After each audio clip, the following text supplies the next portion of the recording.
Nahi mungkar ini perlu. Jika ada di bi'ah kita, ada di di lingkungan kita sesuatu yang mungkar, maka kita wajib untuk melarang kemungkaran tersebut jika kita mampu tentunya. Dan nahi mungkar itu ada tahapan-tahapannya. Sebagaimana hadis Rasulullah SAW di sini disebutkan, An Abi Sa'id Al-Khudri radhiyallahu anhu qala sami'tu Rasulullah sallallahu alaihi wasallam yaqul man ra'a minkum munkaran falyughayyirhu bi yadihi.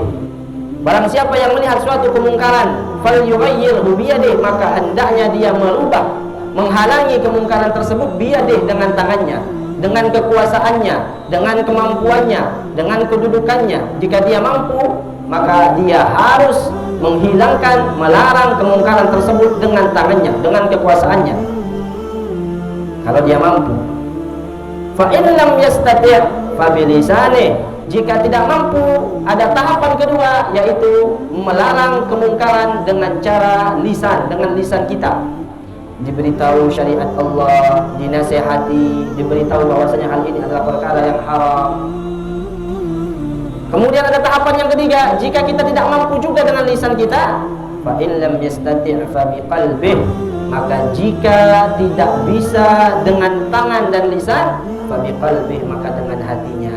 Ingkari, jangan sampai kita setuju dengan kemungkaran tersebut. Sudahlah tidak melarang orang melakukan kemungkaran, kemaksiatan, kita pun setuju. Bukan seperti itu, tapi harus mengingkari dengan hati kita kemungkaran yang terjadi di lingkungan kita, tetapi kita tidak mampu untuk menghilangkannya dan mencegahnya dengan tangan kita dan dengan lisan kita. Didoakan. Jadi itu dia. Jadi nahi mungkar ini penting, perlu banget.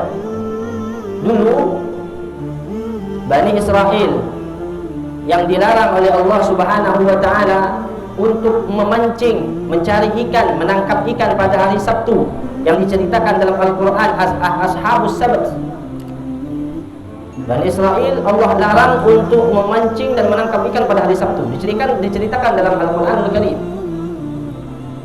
Tetapi mereka ada 3 golongan di antara mereka. Yang pertama, golongan pertama adalah golongan yang tidak memperdulikan larangan Allah. Dia tetap memancing dan mencari ikan pada hari Sabtu. Itu golongan yang pertama.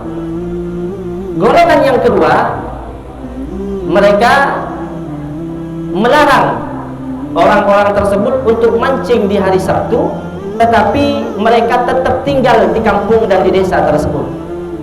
Golongan yang ketiga, mereka melarang orang-orang untuk memancing pada hari Sabtu karena itu larangan dari Allah. Dan setelah mereka memberitahu dan mereka melarang, mereka pergi meninggalkan desa tersebut. Lalu apa yang terjadi? Yang terjadi, golongan yang pertama dan yang kedua sama-sama diazab oleh Allah Subhanahu wa Ta'ala. Golongan yang mancing dan golongan yang tidak mancing tapi tidak pergi daripada desa yang bermaksiat kepada Allah tersebut. Golongan yang ketiga selamat. Kenapa? Karena dia pergi dari desa atau kota yang dimana desa tersebut penuh dengan orang-orang yang melanggar perintah Allah Subhanahu wa Ta'ala. Allah ubah mereka menjadi kera semuanya. Jadi al-bala ya'ummus salih wa talih. Al-bala ya'ummus talih wa salih. Bala itu mencakup orang yang ahli maksiat dan orang yang saleh, orang yang saleh ataupun orang yang saleh. Tidak ada yang namanya musibah itu pilih-pilih. Oleh karenanya, jika ada kemaksiatan, cukup segera tinggalkan supaya kita tidak terkena juga, tidak mendapatkan murka Allah ketika Allah murka ke tempat tersebut. Ketika datang tsunami, tidak ada pilih-pilih, yang ustadz kena, yang ahli maksiat pun kena. Oleh karenanya, kita ini diperintahkan untuk nahi mungkar, melarang orang-orang untuk melakukan perkara-perkara yang mungkar. Kalau kita mampu, ya, ingat kalau kita mampu. Kalau kita tidak mampu, jangan. Ustaz, saya ini kalau ke sana dan saya ini nahi mungkar ke sana, saya sendirian, nggak ada siapa-siapa, pasti nanti saya dibunuh. Ya jangan. Tapi tergantung kemampuan kita. Kita ukur sendiri kemampuan kita, mampu nggak saya? Kalau tidak mampu, maka jangan maksakan diri, cukup ingkari dengan hati. Kemudian kita doakan mudah-mudahan orang tersebut segera diberikan taufik oleh Allah untuk berubah.